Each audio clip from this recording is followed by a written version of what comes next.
Hello, welcome to the Old Library at London's Guildhall and to the presentation of the 1984 Booker McConnell Prize for Fiction. That'll happen live here in about 40 minutes. The Booker Prize is Britain's major literary award. This year, it's worth £15,000, £5,000 more than last year. And it can make the winner's book the most talked about novel of the year. It can mean fame for a new author, as it did for Salman Rushdie a few years ago. And it can also reconfirm the reputation of established novelists, as with V.S. Naipaul, Iris Murdoch and William Golding. It can mean films, fortune, envy, spleen, paranoia, everything that success brings in the literary world. The prize is awarded to the best novel published in the United Kingdom during 1984 by an author from the British Commonwealth, the Republic of Ireland, Pakistan, Bangladesh or South Africa. There's a strong tradition of non-British winners. This year, 106 novels were submitted for consideration. A month ago, the judges selected a shortlist of 6 novels. Their authors are J.G. Ballard, whose Empire of the Sun is an account of his boyhood experiences in war-torn Japanese-occupied Shanghai.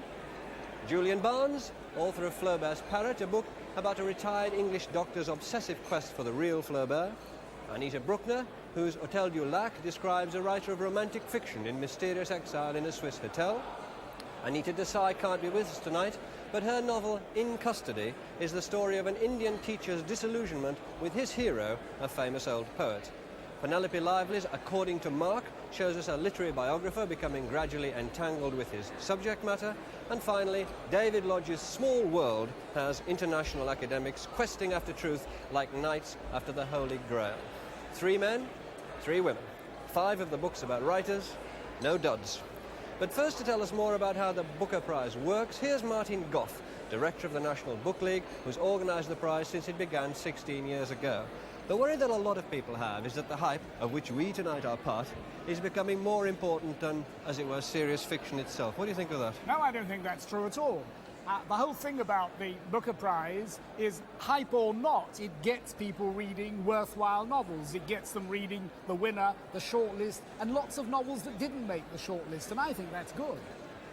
Do you have real evidence for that, or is that something which you bring to bear?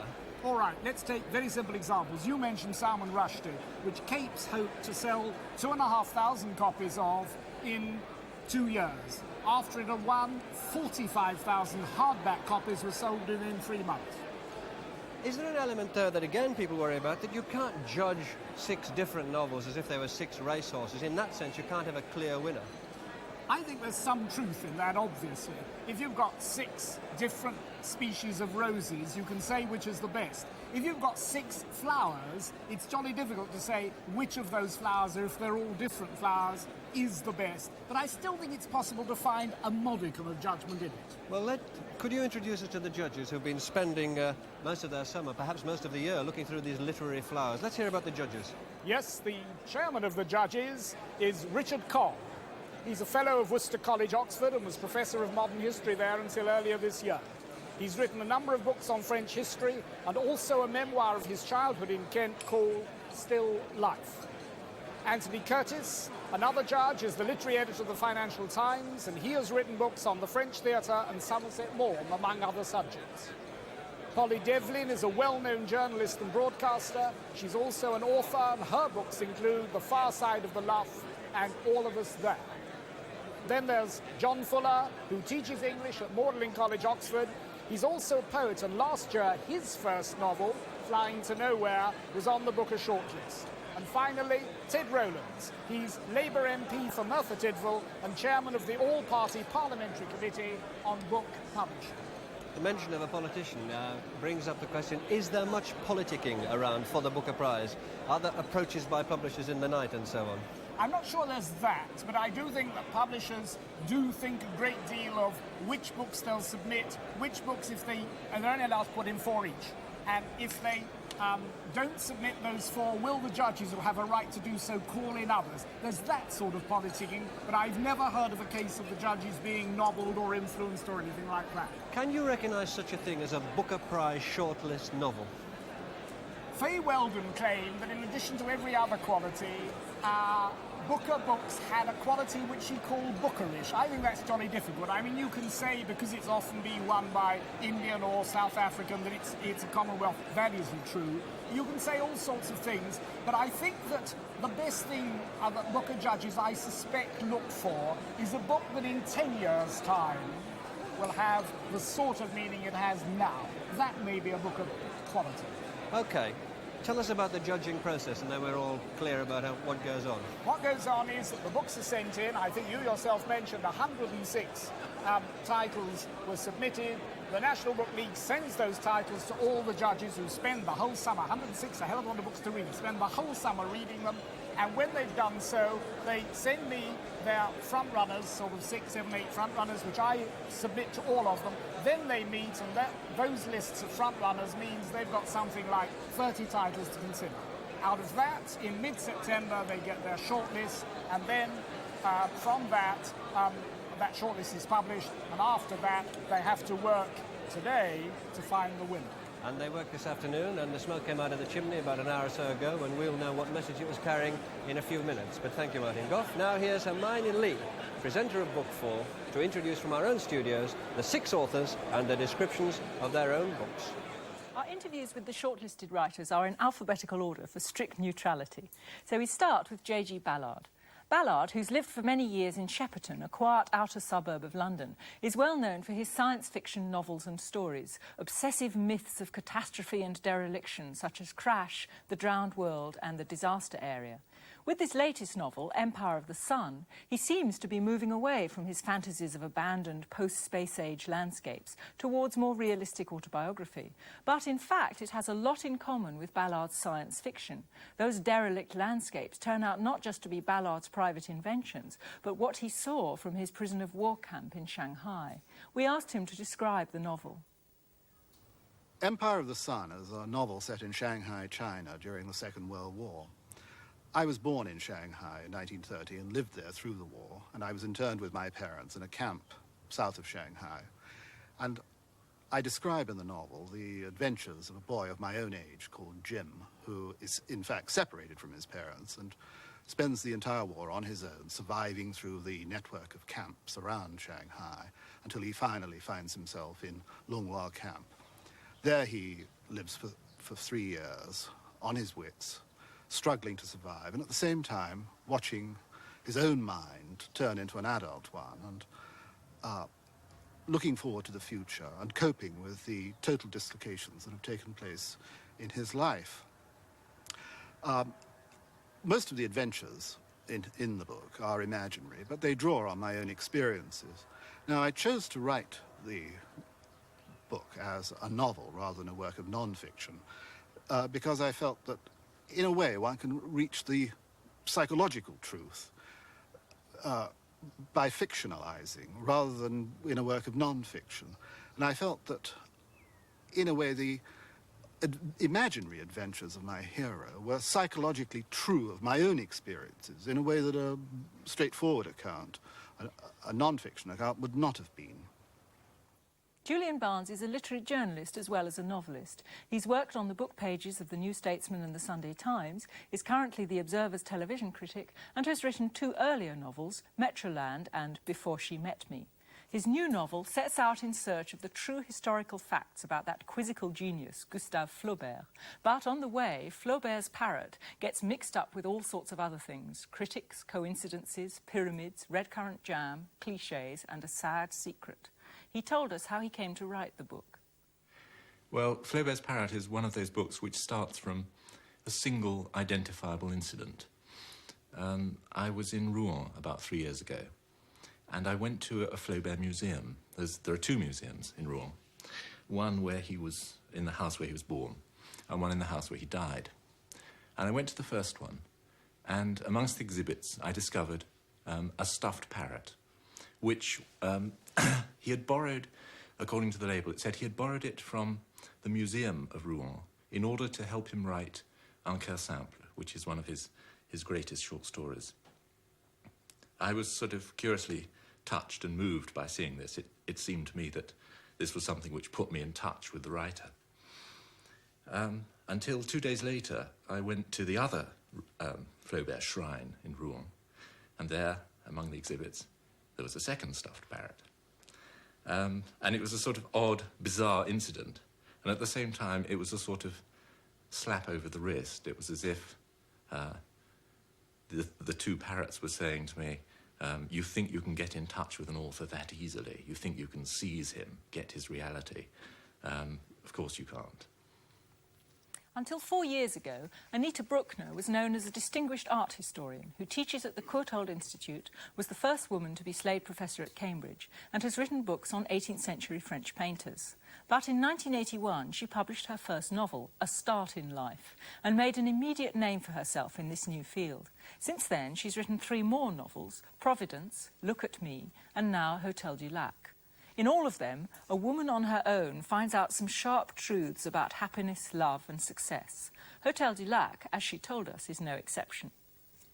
Hotel du Lac is about a lady called Edith Hope who goes to Switzerland where she has a little adventure. And I think it's a straightforward love story, but I also think it's something else. Edith is one of those dim, trusting women who's always overlooked and overtaken. And this is really a parable about the tortoise and the hare. And I'd like to think that it's a vindication of the rights of tortoises.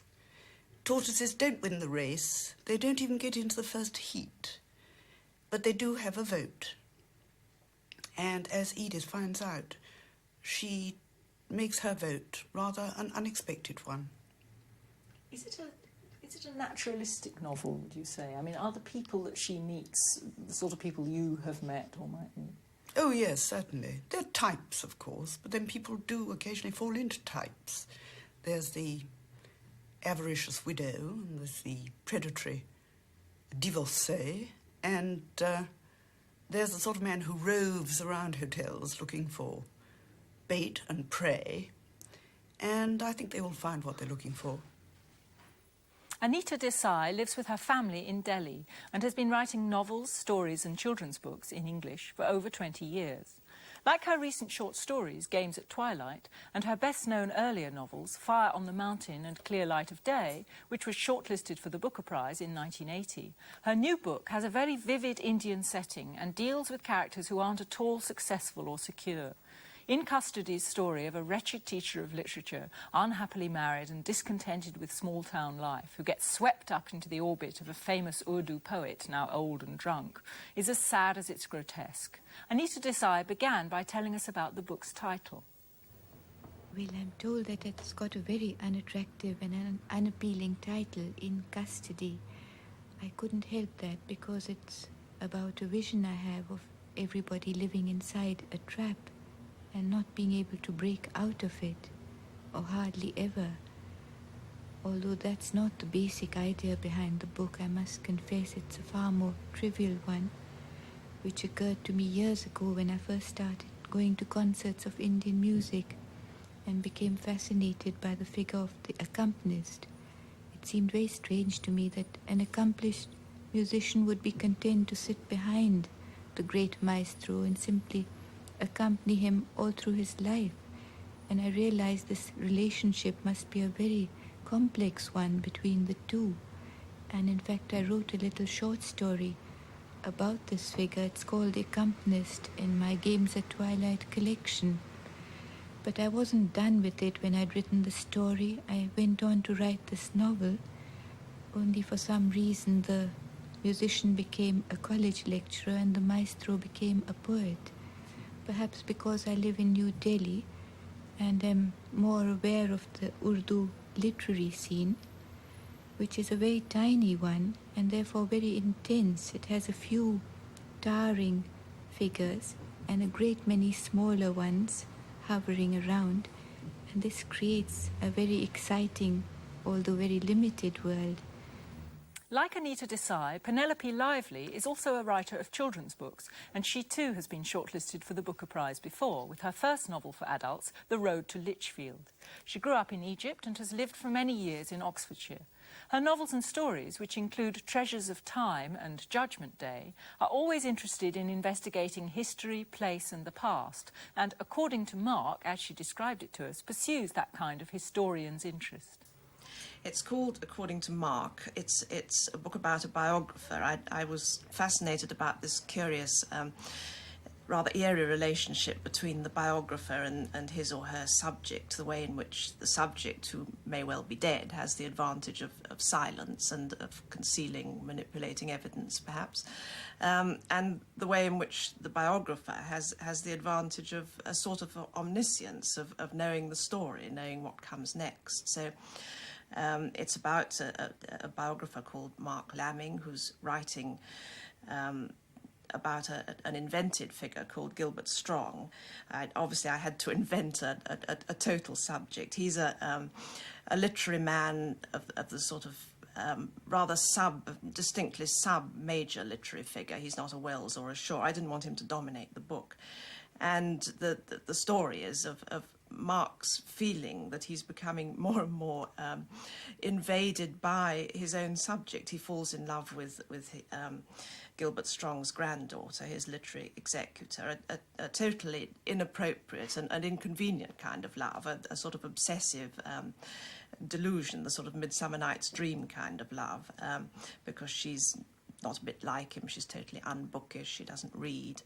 And then towards the end of the story, he finds out things about Gilbert Strong's own life that actually distress him. He begins to feel prurient. David Lodge is a writer of comic novels and also an academic. He's Professor of Modern English Literature at the University of Birmingham and has written 3 books on critical approaches to modern fiction. Though he doesn't only write campus novels, his last book, How Far Can You Go, was about a group of English Catholics in middle age. He's probably best known for Changing Places, set in the semi-fictional universities of Rummidge and SF. Small World is a kind of sequel to that novel, with some of the same characters. But, as David Lodge explained to us, the campus novel is a lot more mobile than it used to be.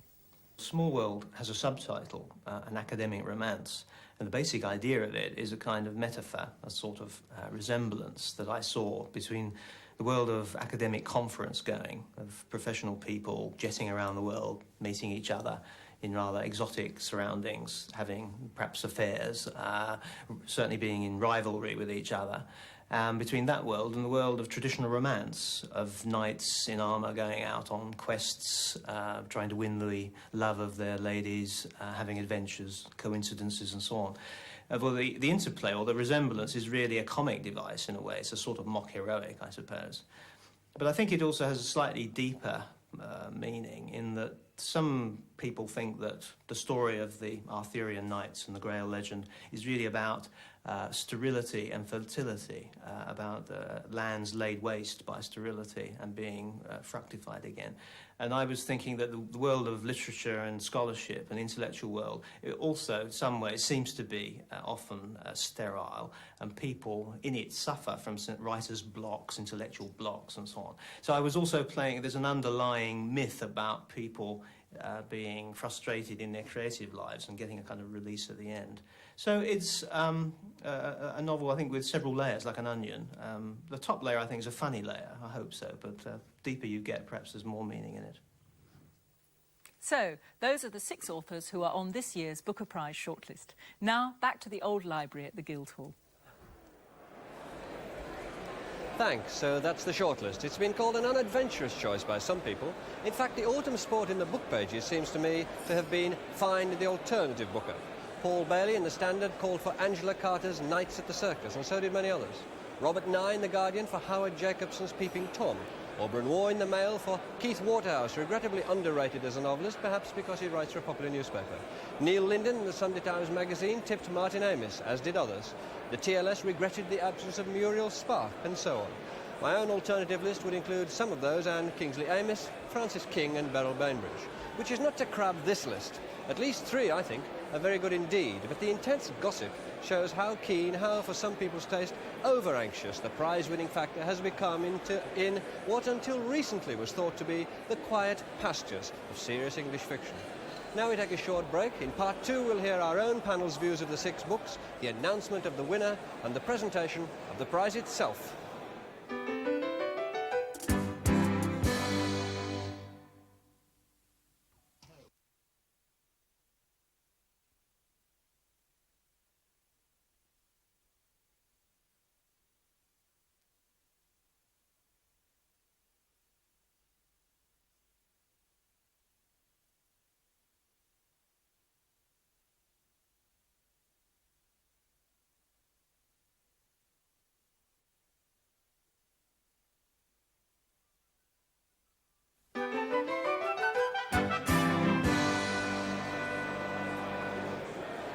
Hello, welcome back to the Booker Prize live from the Guildhall, London. Each year, Ladbrokes offer odds on the shortlisted books for literary punters. It's now as traditional as jellied eels at the Derby. Here we go. J.G. Ballard's Empire of the Sun is the 7-4 on favourite. David Lodge's Small World is 11-2. The two Anitas, Brookner and Desai, are both 6-1. Julian Barnes with Flaubert's Parrot is at 7-1. And the outsiders, Penelope Lively's, according to Mark, at 12-1. Now, Hermione Lee is joined by our own panel to discuss the books on that shortlist. With me to discuss the shortlist are Peter Ackroyd, journalist, poet, novelist and author of the highly praised biography of T.S. Eliot, which was published last month, Malcolm Bradbury, Professor of English and American Literature at the University of East Anglia, one of whose novels, Rates of Exchange, was on the Booker shortlist last year. He was chairman of the judges in 1981 and is now on the management committee of the prize, and Germaine Greer, who has taught at universities in Britain and America and who is the author of The Female Eunuch, The Obstacle Race and Sex and Destiny, which was published earlier in the year. I think for the sake of variety that we should take the novels in reverse alphabetical order. So we'll start with David Lodge. And Peter Ackroyd, could I ask you first what you thought of David Lodge's novel, Small World? Well, I suppose one could call it a kind of intellectual farce, couldn't one, set in this rather diminished world of a sort of Toy Town world of academe. Now, myself having nothing whatever to do with university life, it was actually rather riveting. It was full of authentic or at least convincing detail, and for those who have no connection with that world, it might come as a sort of revelation. One didn't know, for example, that academics are preoccupied with sex. So quite apart from being a very comic novel, it's also something of a sociological tract. But having said that, it is also very comic. I think the defining characteristic of this book is the exuberance of it, which comes from comic invention of a very high order. There are very few pages, I thought, where the tension or the narrative lapsed. And although some people might be rather disconcerted by his use of literary self-consciousness, literary metaphors and so on, I think he did that very well. It was done with a great deal of skill and taught one more about post-structuralism than one had learned at university. Germaine Greer, I suspect you don't agree. Well, I think I probably do. I just would derive a different meaning from the same ideas. I think, as a novelist, David Lodge is probably a very good literature teacher. The stuff I really like is his guying of the theoretic schools and his defence of the English refusal to take up, by and large, to take up a theoretical Germanic sort of position. Literature escapes unscathed at that level, but it doesn't escape unscathed in the use that he makes of the Romance tradition for what I think is a very predictable little piece of work. Also, for a novel which has as one of its basic values purity, it's extraordinarily prurient. And it's also, I think, I hate to use the word, but it's vulgar. The descriptions of people in terms of what they cost and what they spend and what they earn is, I think, poisoned with the envy of small-time academia, besides which there are very few academics who actually get into this jet-set business. Most of them are teaching their knickers off in our society, especially where they do long hours for a very paltry reward. Well, I thought that was part of the joke.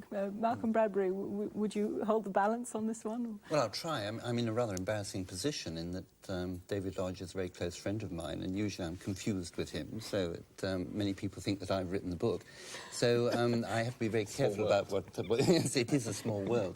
But I admire his work enormously. I admire his comedy enormously. He's a novelist who has spread from very serious fiction about Catholic experience into comic fiction. And this is a repeat, in a sense, of a novel that he's written before. That is to say, the characters are brought back. But they're brought back, I think, in an extremely splendid and extensive way. David Lodge seems to me to have written a global novel and tried to write a global novel and tried to write a novel about literature. A lot of the books on this list are about literature. This is a very good one, I think. Can we go on to Penelope Lively's book? And could I start by asking you, Malcolm, what you thought of that? Well, this is another book about writing and writers, and I think one of the problems of this shortlist, in fact, is that perhaps there are almost too many of them, and so you start to give them marks. I think Penelope Lively is a very good writer. I don't actually think that, tested against the competition, this book is quite as good as some of the others. Its subject is, indeed, writing a biography, a subject that reoccurs with some of the other books, and I found that it was less inventive, less unrealistic, and one of the things about David Lodge's book, incidentally, that I like is his refusal of realism in the end, his insistence on motif, metaphor and narrative complication, and I miss that in this book. It seems to me that it played a little flatly, and therefore, although I enjoyed it very much, I think that tested against the game. You thought it was a bit ordinary, is what you're saying? I did, yes. Germaine, what do you think? Well, the word that I can't get out of my head in relation to this book is tepid.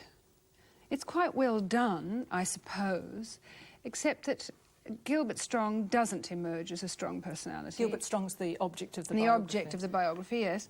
And Mark Lamming himself is supposed to have an obsessive love affair, which seems to me to be conducted at half throttle all the way through. And guess what happens? He recovers, how surprising, and his wife tolerates it. There's no passion or putrefaction. You don't think that the involvement of the love affair with the fact that he's writing a biography about the loved one's grandfather worked? I don't think that really comes across, because we really learn that he fell in love with her because she was so dim-witted and had golden hairs on her arms. I mean, all the description of her attractiveness is frankly rather repellent, to me anyway. I mean, and also, as somebody who's passionately interested in plants, I wasn't even convinced by the nursery. The nursery that the girl has, the garden centre. It just doesn't go far enough into the obsession one has with plants, if one has one. Peter Ackroyd, would you have anything more positive to say Well, about I'm not so hot on the plant bit. That I would have to pass on. But the actual discussion of the art of the biographer, which was at one point close to my own heart, I thought she did perfectly well. She got the technique of the biographer right, the cross-sectioning, the references, the cardinality, the seeing people.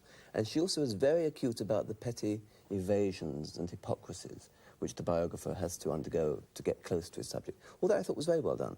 And I also liked, although it was ostensibly a comic novel in certain ways, she's got a bit of a bleakness, a slightly chilling note in her account of human relationships, which I thought worked perfectly well in the context. Let's go on to Anita Desai's novel. Can I ask you again, Peter, what you thought of Anita Desai's In Custody? Well, this is a very striking novel, I think primarily for me because of the prose. She's got that rather lush and melodic prose, which seems characteristic of Indian novelists composing in English. I like that. I liked also, not the grandiosity, but the grandness of her themes. Here we had the idea of imprisonment, as she said in her film.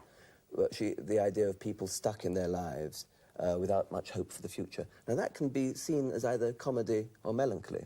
And the great advantage of this book is that she treated it in both terms. So, for example, we get the rather poignant portrait of Devlin, the young man who's about to interview the poet. And that's a wonderful psychological portrait of a man who sees larger horizons but never seems able to reach them.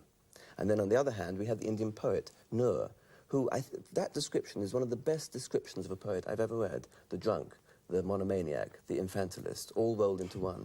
And that's very much closer to the actual lives of poets than most other novelists have discovered. That's interesting. Markham Bradbury, would you agree with some of that? Yes, very much. Booker Prize books are always supposed to be about India, aren't they? And there's a dreadful temptation to think that this is online, because it is.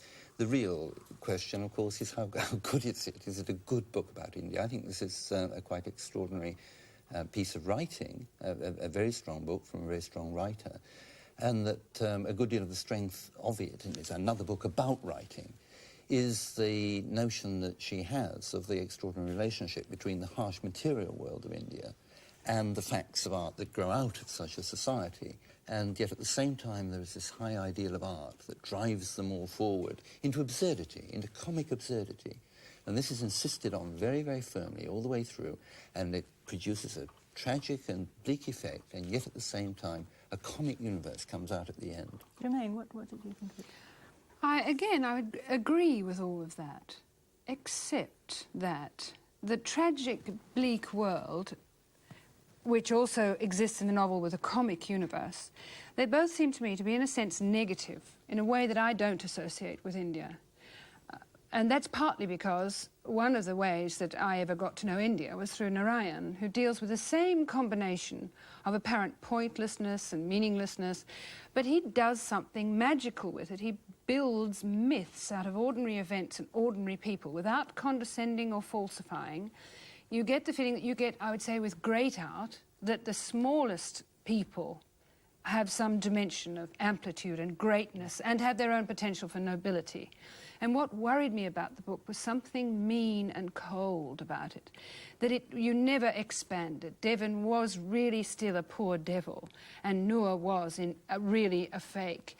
Now, one of the problems, of course, is in the use of the English translations of what purport to be his great poetry. And that's a real problem. How do you put that core there? Now, Narayan has dealt with the same thing, with lunatics in Malgudi running a printing press and printing poetry and so on, and they mostly print rubbish. But the way they go at it is with this tremendous sense of importance and dignity. That's the dimension that's not there, the dignity of small people. You would disagree with that? I disagree about that in a sense. I mean, the magic which Germaine thinks is missing, I actually found in those little extracts from that poetry. Yes, I did. There's a sense in which this book, despite its title being in custody, i.e. everyone's in prison, which is pretty crass, but there's also a sense of freedom, and I think the freedom came from the poetry.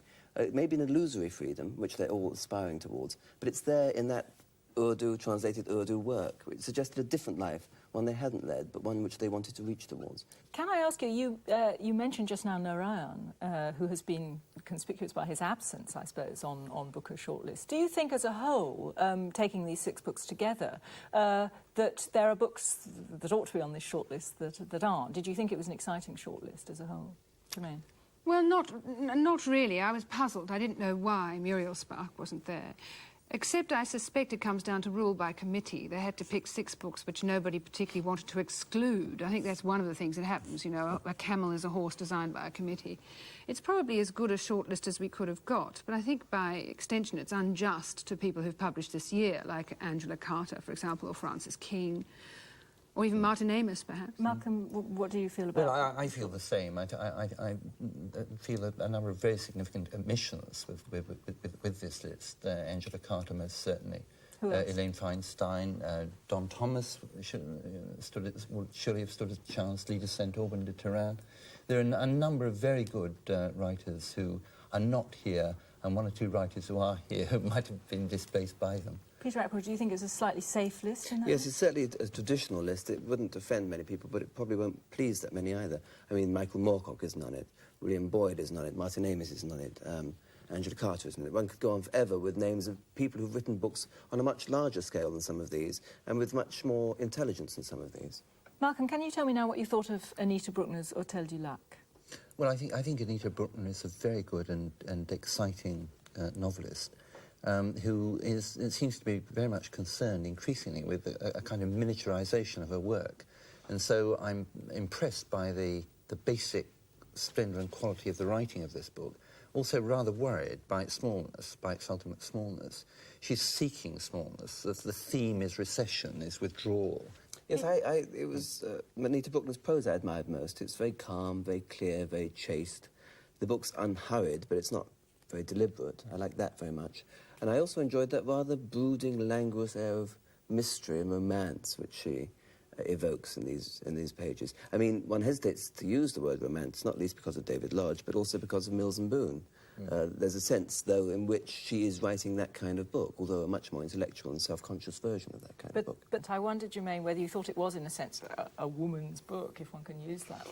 Well, it certainly is sturdily rooted in a tradition of very sensitive books about lonely ladies in European pensions. I have a long shelf by Elizabeth Bowen, for example, which I've never managed to read more than a couple of, and I'm afraid Brookner and Bowen are going to come rather close together. However, I would agree that it is limpid, exquisite in some ways, beautifully turned, very consciously written. Again, that's part of that tradition where you read by the sentence and by the phrase. You daren't speed up because it'll just become a grey blur.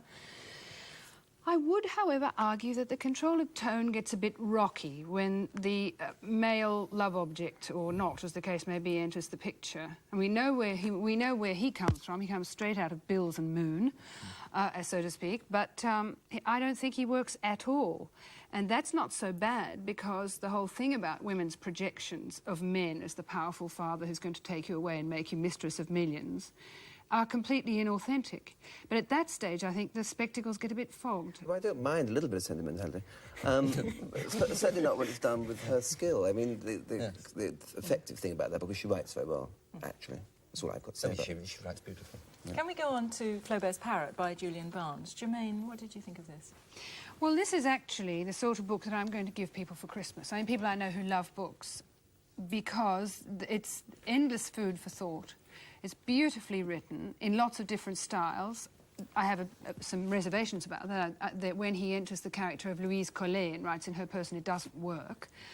I also think that Charles Braithwaite doesn't really work. Yes. Geoffrey Braithwaite, the Doctor, doesn't GB, really yes. work because his voice gets too tangled up with Julian Barnes's voice too often. The narrator is often quite a long way away. We have these sort of Hawthornian or Melvillian disquisitions on all sorts of little things that we're surprised to find ourselves interested in. And it's done with such wizardry that one finds one is enormously interested suddenly in stuffed parrots, not a subject in which I've ever felt any interest before. I think it's a tour de force. And it's a book for people who really love books. Malcolm Bradbury, what did you think of the book? Well, it is the most experimental book on the list, and for that reason I have a particular taste for it, I think. I also think it's marvellously written. It is a commentary on writing in a quite different way from some of the other commentaries on writing that we've got in this shortlist. The book, I think, is devised extremely cunningly. It's an intricate structure, an extraordinarily intricate structure. And the bestiaries, the lists and so on are wonderfully clever, and we don't get the conventional story. It doesn't give us a plot. It's not a novel with a plot. All of these things I like. You know, this wins my approval. I think there's something slightly soft about its teasing at times, although it's an extraordinarily knowing novel about one of the greatest of all writers, Flaubert. Peter Ackroyd, what do you think of this book? Well, like Joanne and Malcolm, I thought it was very stylish, very inventive, very graceful. It's also a very unusual book, as we've said, and one sort of reaches for unusualness in fiction with bated breath, because there's so little of it. It's not at all studied, which I feared it might be. He writes so gracefully and with such lucidity that there's no suggestion of fussiness around the edges. I particularly like the way he's chosen a great French writer, and he's done to him, as it were, what the French post structures have been trying to do for years, writing their meta text. And this is a much more sparkling version of French preoccupations than anything a Frenchman's actually written. Yes, it's better than Rowlands has said, isn't it? It really is. Yes, he puts the boot into Rowlands at one point. And it's also very comic. See, that's the thing I liked most of all. It's not exactly wit. His humour comes from a sort of sceptical relativism, almost. It's humour, intellectual humour. Yes, I thought it was much the funniest book on the list. Can we go on to J.G. Ballard's Empire of the Sun? Staying with you, Peter. Well, I was impressed, first of all, by the tone of this. It's very coolly written. It's a distant, rather neutral tone. And yet the events he's describing, the child's descent into hell and the terrible city itself, are most extraordinary. And in a sense, what happens is that this distant tone makes the events themselves even more unbearable. There are some passages I found very difficult to read. And I suspect this neutral tone is his way of still keeping a distance from it all. There's like a plate glass window between him and the world. It's as though he didn't want to get still too close to those events. Hence this dispassionate neutral tone. Malcolm Bradbury, how do you think it relates to Jim Ballard's earlier work? Well, I think this is a very interesting question for me. That is to say that I thought this was a book that I wasn't going to like because I was told that it was a very realistic novel and that it was his factual book, his most factual book. I didn't really quite find it that. As a science fiction writer, I think he's brought to it the kind of skills and cunning that we get in books like The Atrocity Exhibition, and it is another atrocity exhibition, this novel, and also in some sense serves as a late explanation of some of his earlier books. So it fits very powerfully into a strong career. I found it a little bit like Vonnegut's Slaughterhouse 5 in its relationship to the fantastic and the factual.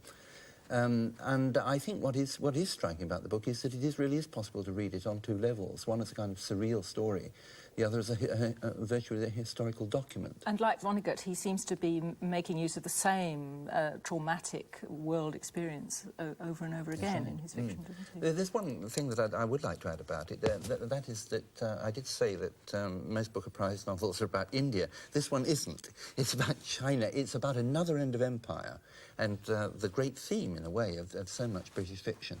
But by shifting the setting to another landscape, he's actually taken us a step further. A landscape much less written about. That's right. In fact. Yes, Julian, what do you think of it?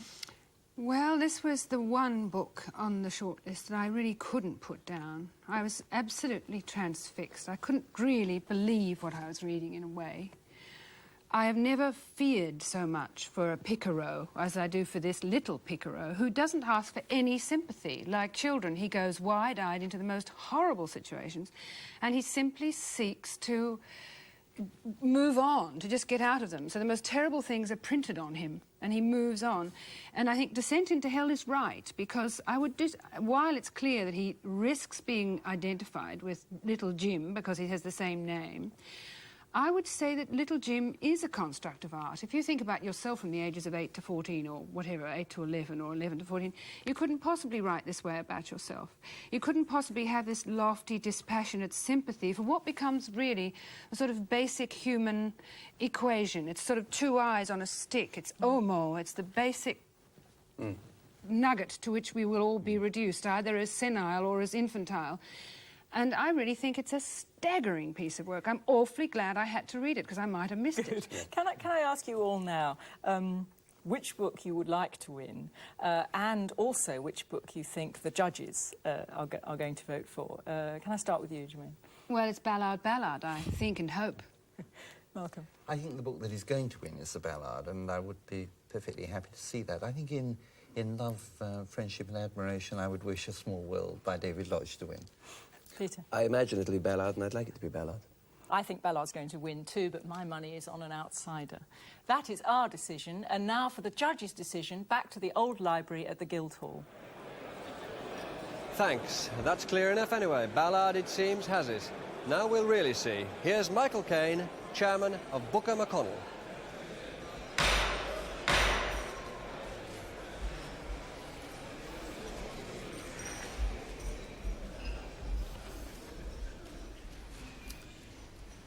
We come now to the purpose of the evening, and it gives me great pleasure to call upon Professor Cobb to announce the winner of the 1984 Booker McConnell Prize.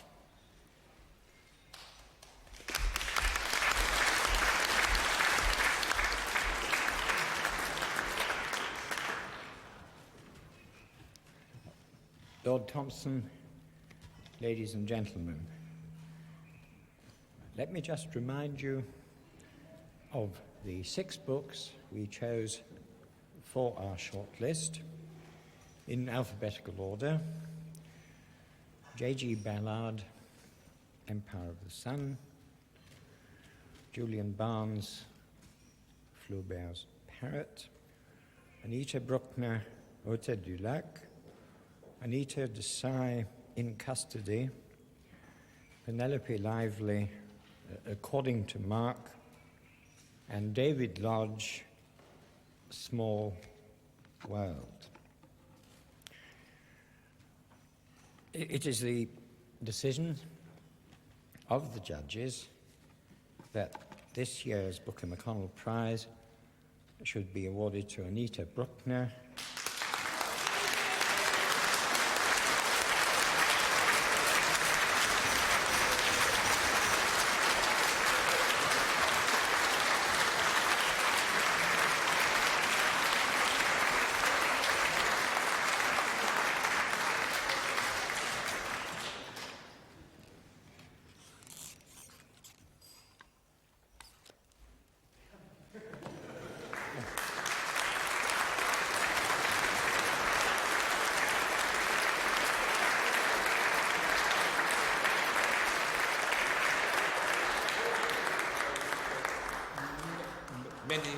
Many congratulations. Thank you.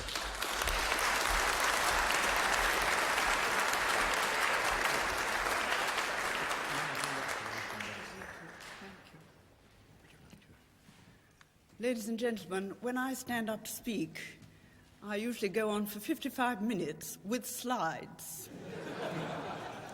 I'm not going to do that tonight. I just want to thank you to the Booker McConnell chairman, to Professor Cobb, to my publisher, Tom Mashler, to my editor, Liz Calder, my agent, Mark Hamilton, and his partner, Hester Green, and to all of you.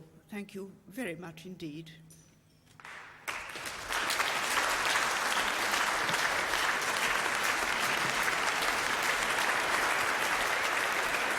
Well, there's no doubt that that's a great surprise to most people here because Ballard seems such a very clear favourite. Hotel du Lac, though, is an excellent book.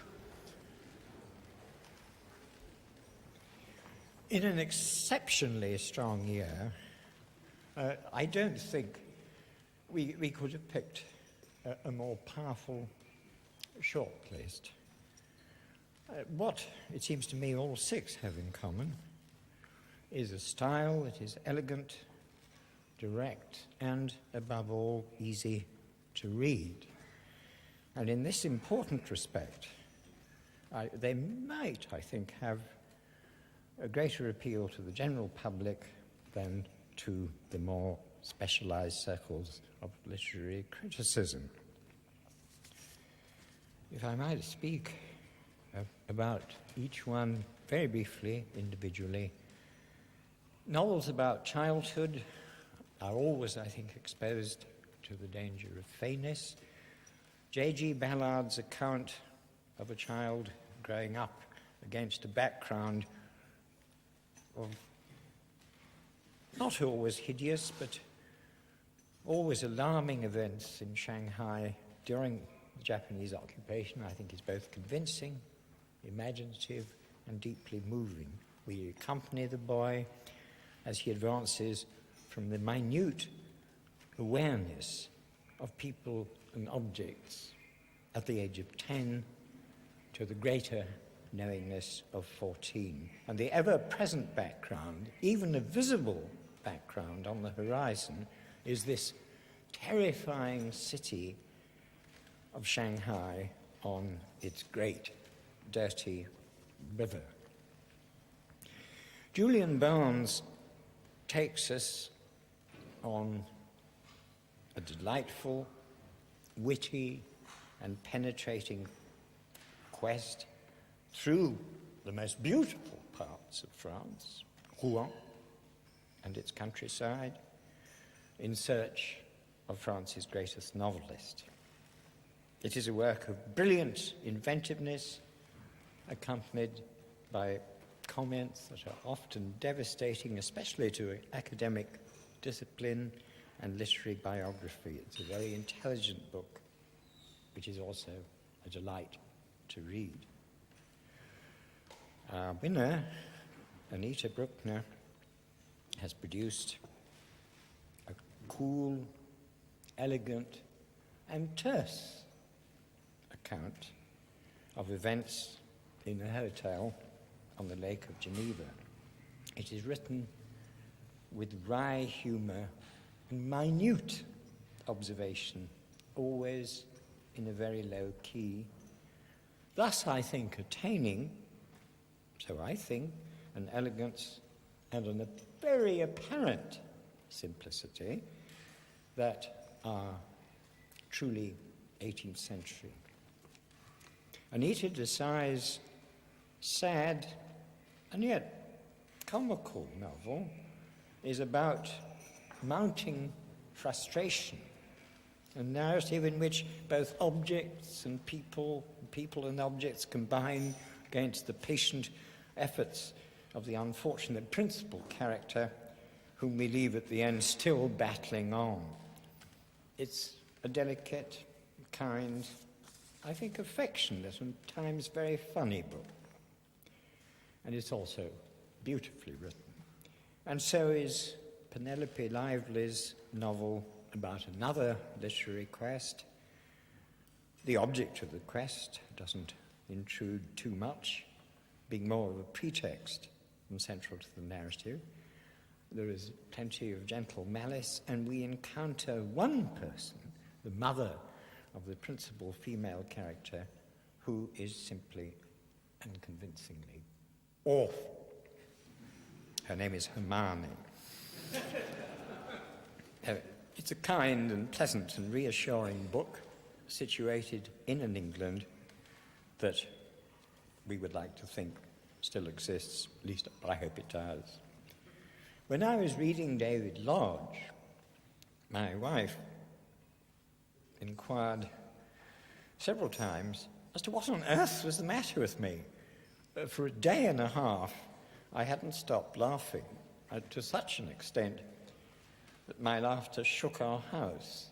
It is a hilariously funny novel at the expense of academic pomposity, literary fashions, structuralist trendiness, and jet-setting professors and lecturers. It is indeed a great deal more than a funny book, offering a devastating takeoff of literary pretentiousness and university intrigue. Its effect on myself was indeed one of relief that I had myself abandoned a professorial status so that I would no longer be in one of those framed pictures of great dons of today or something like that in private eye. If I might conclude in the name of my fellow judges, one of my fellow judges, I think, had the very happy phrase about Anita Brookner's book that it was like a Vermeer. And when one is referring to a novelist who is also, well, I know this because I had never read Anita Brookner's novels before, but I did have the privilege of reviewing her marvellous book on Jean-Louis David in the Times Literary Supplement 2 or 3 years back.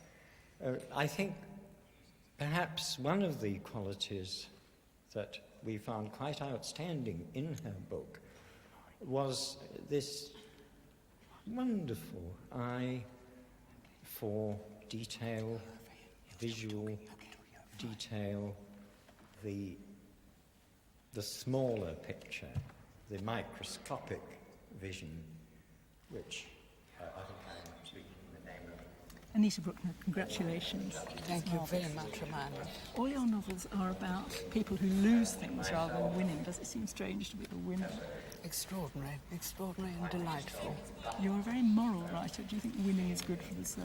Oh, marvellous, yes. Will it change your priorities, do you think, about your work? No, I don't think so. I think I'll go on just as before. You won't give up your academic life? No, I don't think I could now. No. Well, many congratulations. Thank you very much indeed. And back to Melbourne. And so this year's Booker Prize has been won unexpectedly by Anita Brookner, and we hope to be here next year with our hosts Booker McConnell. Book 4, Channel 4's regular book programme, is back at 4:15 this Sunday with Hermione Lee. That's all from us this evening here. Good night.